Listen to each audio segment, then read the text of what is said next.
All right, so welcome to Bridge Brew Works. Today it's May the 12th, 2011, and we're doing a collaboration brew of a pale ale that we just got done mashing in. And our special guests today are David Bailey and Ryan Hastings, and they're from Pies and Pints. So we're here, and this idea came about. I kept pestering Nate every time I would see him about a hoppy style pale ale that we could be selling down there. We have always talked about trying to do a pie style beer, something we thought we could sell a lot of. We sell a ton of their product down there, the lager and all his ales. Both locations, Fayetteville is kind of, I would call it the unofficial tasting room of some sort. So, I'd call it the official tasting room. The official tasting room. We can call it the official tasting room. So we're lucky to have that.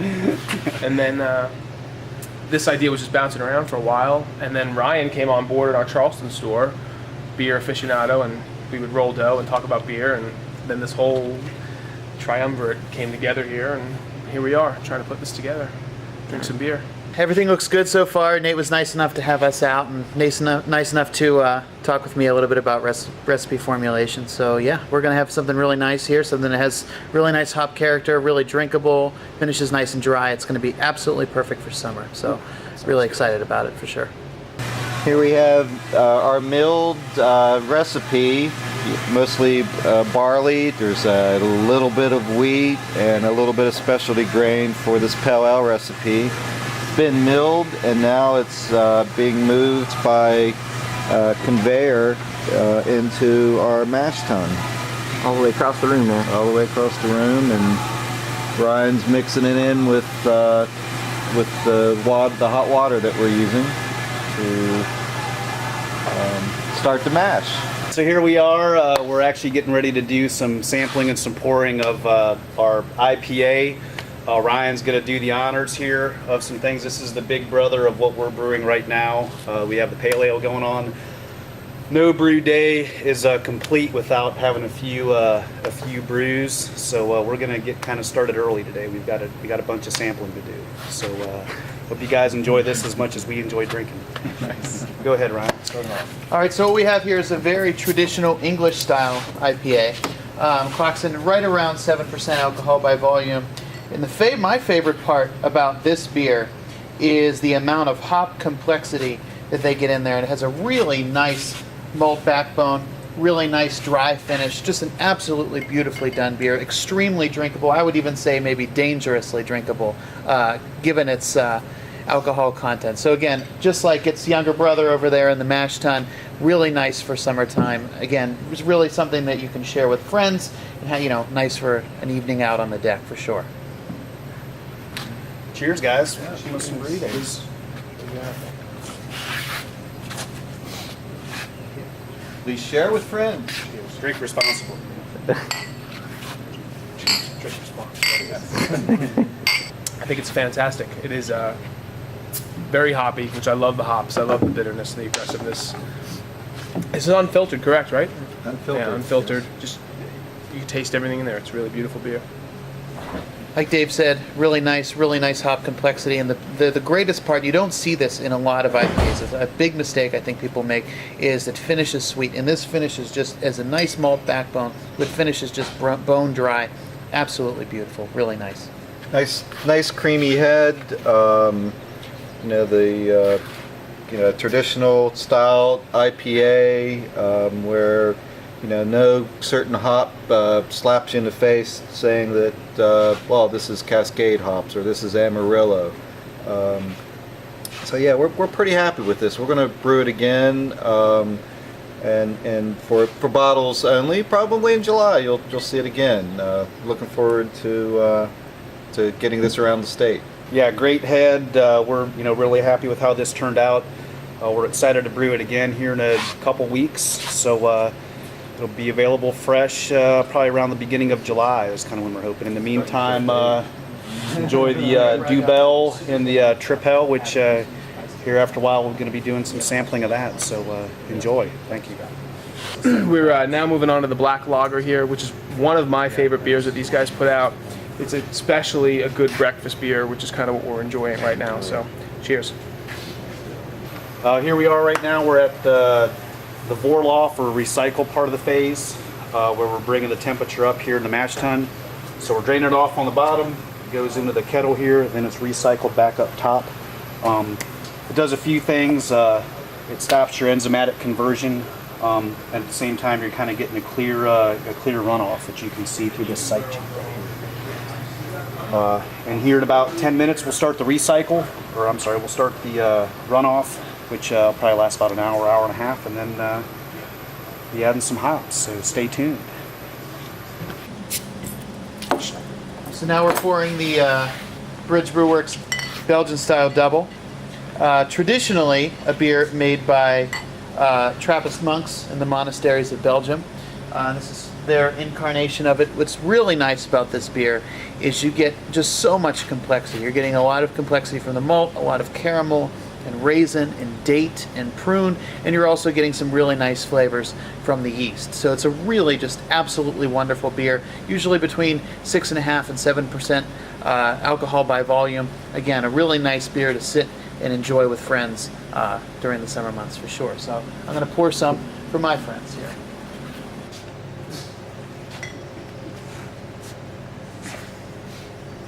Really nice, just really nice, a subtle underlying, really nice malt, residual sweetness again, raisin and date. You get that really nice Belgian Trappist yeast character, which is going to give you just a touch of banana, just a little bit of some nice clovey phenolics. Really just wonderful. A lot of complexity.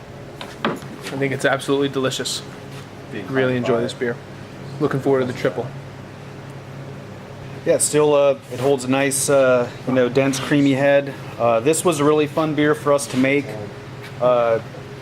We made our own caramel for this one, which kind of gives this beer its kind of depth and complexity. So yeah, we're proud of how this one turned out, and yeah, enjoy. Thanks. Cheers. Cheers. Yeah, we're really happy. This was a beer that I used to make as a home brewer, and the last few bottles, people didn't know that I had it because I'd save it for myself and age it. And there's nothing like being able to brew a beer and then watch it be born, let it grow up, and now it's really great to be able to put it out in the world and see other people enjoy it. We're really appreciative of the comments that we get, especially from this beer. All right, so here we have another gift to us from the Trappist monks of Belgium.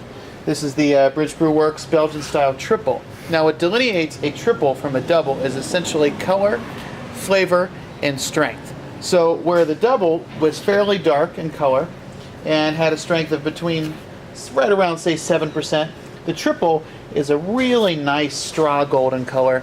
Comes in at between 8 and sometimes up to 11% alcohol by volume. It is really crisp, dry, shows the really nice fruity, citrusy characters from the yeast, and is just overall a wonderful beer.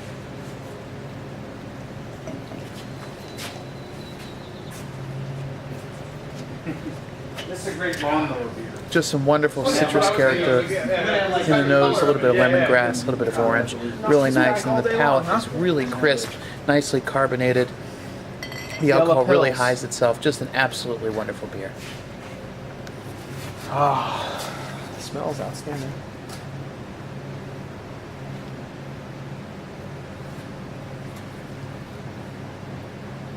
Wow, this is definitely fantastic. I love the carbonation on this, and I prefer this to the double. Definitely, I mean, the triple is really nice, beautiful. I like those tight little champagne bubbles. This could get you in trouble. That's the True Bell, which is coming out which next. is next. Jesus, this is A really lot of the taste of this Belgian triple is from the yeast that's used. This is a Trappist style yeast, and has a fairly unique flavor profile.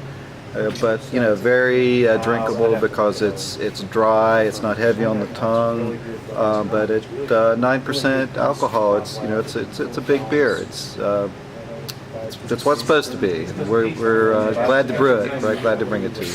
It's high morale in this kind of work environment. Yeah, the pay is low, but morale's high.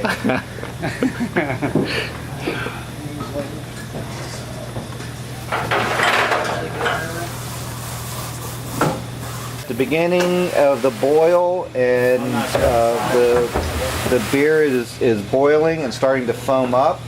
And you've got to have a really nice rolling boil on beer so that you get the proteins coagulated and get a nice hot break going, and makes for a nice clear beer in the end.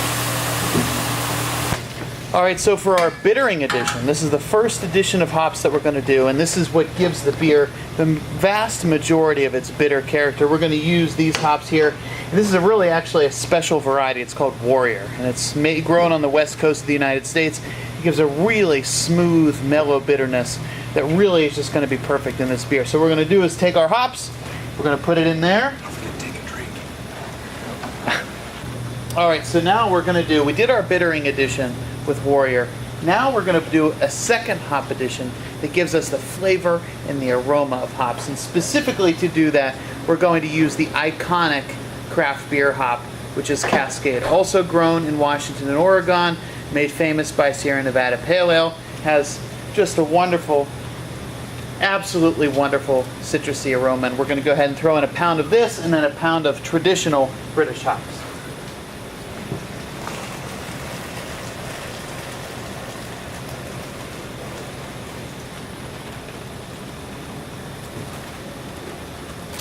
So that was our first edition.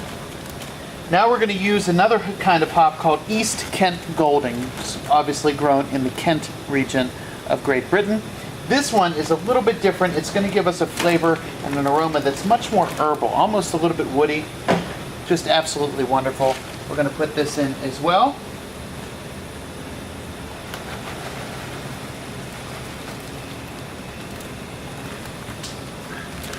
And what's going to allow this, because we're boiling these hops for a shorter amount of time, we're not going to lose all that wonderful flavor and aroma that we had. We're not going to get as much bitterness, but we'll make up for that with the other good stuff. So now we're going to put in our last addition. This is total flavor and aroma here. Same thing, EKG, and then, well, check that, not our last addition, our last steam on addition before we do our final one. Another pound of East Kent Goldings.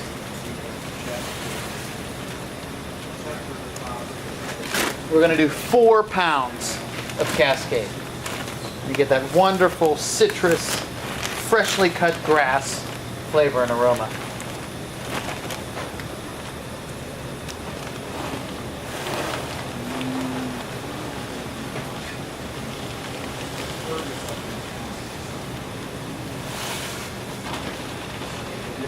All right, so in real brewer parlance, we're going to go what's called steam off, where we're going to turn off the steam, which is the heat source of the boil.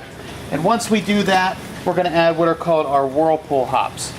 So we're going to put in a few different kinds here, and essentially this is going to be all flavor and all aroma.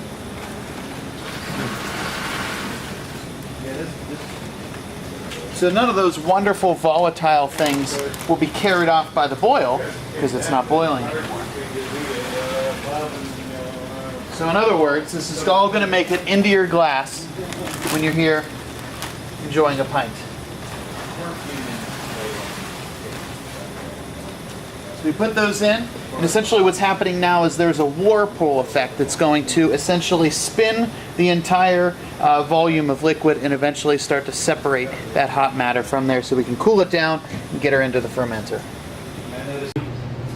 All right, hey, so here we are. We're getting ready to do some transfer stuff. Ryan's got to go, but yeah, it's been a great day, and yeah, we'll let you guys know we're going to do a tasting as soon as this thing comes to fruition, and yeah, here in like 2 weeks. So hope everything turns out well for our brew. So thanks for the collaboration, Brew. Absolutely, thank you for having me. It's wonderful.